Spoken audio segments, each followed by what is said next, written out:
viewers, welcome to your channel Bull Bear Stock. तो asset quality में सुधार दिखा है, लेकिन इंपॉर्टेंट ये है कि जो डिसेंट नंबर्स आपने इस क्वार्टर में पोस्ट किए हैं वो आगे कितने सस्टेन करेंगे। तो आगे के लिए एसेट क्वालिटी और ग्रोथ को लेकर क्या आउटलुक बन रहा है? तो पहले आपको बहुत बहुत धन्यवाद। दूसरी बात कि अगर आप देखें तो हमारी एसेट क्वालिटी जो है, जो कोविड का इम्पैक्ट हुआ है वो बिल्कुल अब उसका पीक हो गया है। हम लोग अच्छी रिकवरी कर पा रहे हैं और साथ ही साथ जो हमारे कुछ इंडिकेटर हैं, जैसे कि हमारी जो कलेक्शन एफिशिएंसी है वो 96% पहुंच गई है, जो कि कोविड से पहले जो कि 97% थी। इसी तरह जो चेक बाउंस रेट जो कोविड के टाइम पर 18-19% पहुंच गया था, वो 9% आ गया है, जो कोविड से पहले का 8% के आसपास है। इसी तरह जो अकाउंट्स के अंदर कस्टमर्स ने ट्रांजैक्शन करना शुरू कर दिया है, तो ये सारे इंडिकेटर शो करते हैं कि आगे वाले समय में एसेट क्वालिटी में और इम्प्रूवमेंट होगा। इसके साथ साथ जो हमारा रिकवरी जो हमने 3000 करोड़ अभी पहले 9 महीने में करी है, वो रिकवरी पे हमारा फोकस जारी रहेगा और वो भी हमें काफी हेल्प करेगा एसेट क्वालिटी को आगे सुधारने। जी, अच्छा, अब अगर बाकी नंबर्स देखें तो बैंक की तरफ से करीब 8000 करोड़ के लोन की रीस्ट्रक्चरिंग की गई है। अब रीस्ट्रक्चरिंग के बाद अब बैंक ने टर्न अराउंड में भी थोड़े से इंडिकेशंस दिखे हैं इस बार के अर्निंग्स को देखते हुए। तो अब ये बताइए कि आगे अगर ओवरऑल बैंक के टर्न अराउंड की बात करें तो कहां आप स्टैंड करते हैं और क्या कहना चाहेंगे टर्न अराउंड पर? देखिए, जो हमने ये 8000 करोड़ का रीस्ट्रक्चरिंग वाला पूल दिखाया है, ये वो पूल है जिसमें ये सारे अकाउंट कोविड रिलेटेड रीस्ट्रक्चरिंग के लिए क्वालिफाई करते हैं। तो अभी इसके अंदर रीस्ट्रक्चरिंग इन्वोक हुई है और इम्प्लीमेंटेशन या तो इस क्वार्टर में होगा या ज्यादा से ज्यादा 30 जून तक। पर ये सारे वो अकाउंट हैं जिस पर कोविड का इम्पैक्ट है और जैसे जैसे इकोनॉमी के अंदर इम्प्रूवमेंट होता जा रहा है, हमें लग रहा है कि इसकी रीस्ट्रक्चरिंग ये बड़ी सक्सेसफुल रीस्ट्रक्चरिंग होगी। एंड इस रीस्ट्रक्चरिंग को हमको इस तरह देखना चाहिए कि ये सपोर्ट है जो कोविड रिलेटेड इंडस्ट्रीज हैं, इंस्टेड ऑफ कि ये रीस्ट्रक्चरिंग एनपीए बचाने के लिए की जाए। ठीक है, लेकिन अगर कासा रेशियो या फिर डिपॉजिट ग्रोथ की बात करें तो क्या ट्रेंड्स हैं आगे के लिए? देखिए, पहले 9 महीने में हमारी जो डिपॉजिट ग्रोथ है वो 39% की हुई है, जो कि एक बहुत अच्छी डिपॉजिट ग्रोथ मानी जा सकती है। साथ ही साथ हमारा जो कासा परसेंटेज है वो भी इम्प्रूव कर रहा है, हम लोग 26% पर पहुंच गए हैं। हमारी जो स्ट्रेटेजी है वो ये है कि जो कासा के करंट अकाउंट और सेविंग बैंक में हम कितने नए कस्टमर ऐड करें। तो हमारा टारगेट है कि हम कम से कम 1 लाख कस्टमर हर महीने ऐड करें। तो दिसंबर में हम 85,000 पर पहुंच चुके हैं। जो हमारा कस्टमर एक्विजिशन वाली स्ट्रेटेजी है, ये हमें काफी हेल्प कर रही है और तीसरे क्वार्टर में हमने 2,25,000 नए कस्टमर्स के अकाउंट खोले।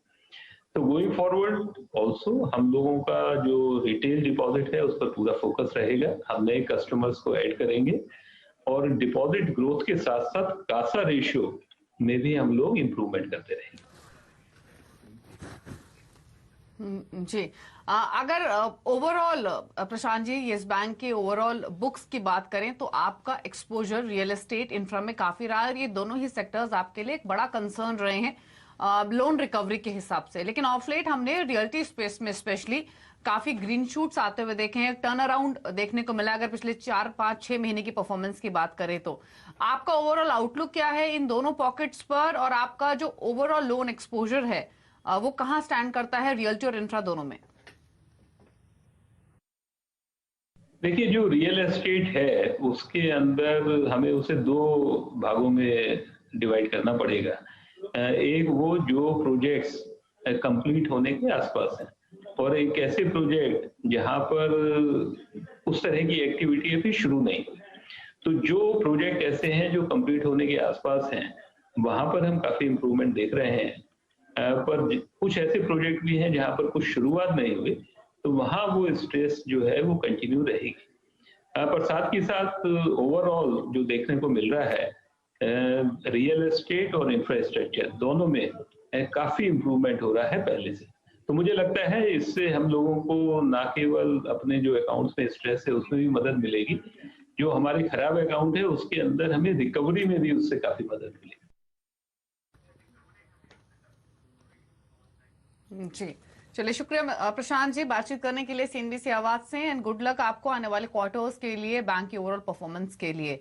नंबर्स डिसेंट है, स्टॉक हालांकि लाल निशान में कारोबार करते हुए 16.5 के आसपास कर रहा है ट्रेड। गाबा साहब से बात करेंगे यस बैंक के ऊपर, लेकिन उससे पहले क्विकली एक और मैनेजमेंट से बातचीत कर लेते हैं अर्निंग्स पर ही, और वो है सिम्फनी। अगर आप नंबर्स देखेंगे तो थोड़े खराब नंबर्स पोस्ट किए हैं कंपनी ने। मुनाफे और आय पर दबाव दिखा है, मुनाफे में करीब 47% की गिरावट रही है, मार्जिन पर भी प्रेशर है। हमारे साथ सिम्फनी के executive director corporate affairs Rupesh Shah मौजूद है। रुपेश जी नमस्कार, स्वागत है आपका। एक चीज तो क्लियर है, हमने देखा है कि जो रेवेन्यू पर स्पेशली आपके इम्पैक्ट आया है उसके पीछे जो रीजंस रहे हैं वो वन ऑफ रीजंस हैं, क्योंकि डीलर्स की ओर से जो वॉल्यूम ऑफ टेक रहा है वो लोअर रहा है, क्योंकि डीलर्स भी अपनी एग्जिस्टिंग इन्वेंट्री को का लिक्विडेशन कर रहे थे। अब ये बताइए कुछ ग्रीन शूट्स दिखना शुरू हुए हैं ओवरऑल वॉल्यूम ग्रोथ को लेकर, अगर आने वाले क्वार्टर्स की या फिर अगले महीनों की बात करें तो?